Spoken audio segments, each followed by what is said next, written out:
Сәлем достар, менің каналыма қош келдіңіздер. Бүгін біздер жасымықтан жасалған кремді сорпа дайындайтын боламыз. Күннің суық мезгілінде нағыз қажет витаминді сорпалардың бірі болып табылады.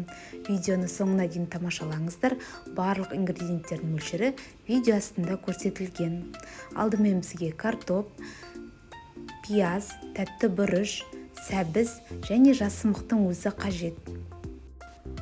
Пияздан бастап барлық ингредиенттерді видеодағыдай етіп ұсақтап турап шығамыз, ал сәбізді үккіштен өткіземіз.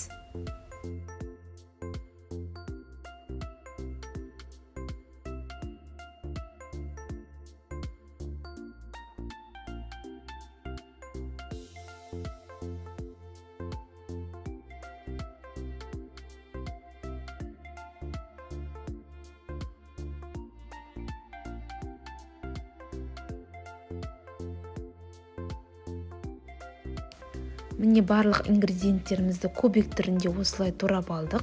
Сәбізді үккіштен өткізіп, жасымықты осылай жуып аламыз. Кейін табаға май құйып, алдымен пиязды қуырамыз. Пиязымыз салып, жақсылап тұрып қуырып аламыз.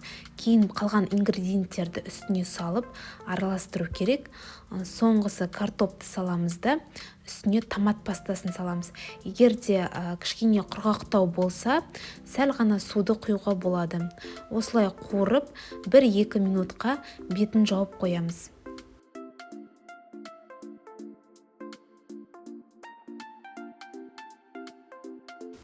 Уақыт өткеннен кейін тазартылып жуылған жасымықты осылай үстіне салып, дәміне қарай тұзын қосып, барлық ингредиенттер батып тұратындай етіп суын қосамыз. 20-25 минут аралығында пісіріп аламыз.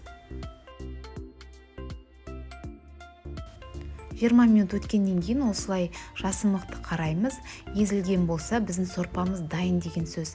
Әбден суытып алғаннан кейін осылай блендермен үстінен басып, езіп аламыз.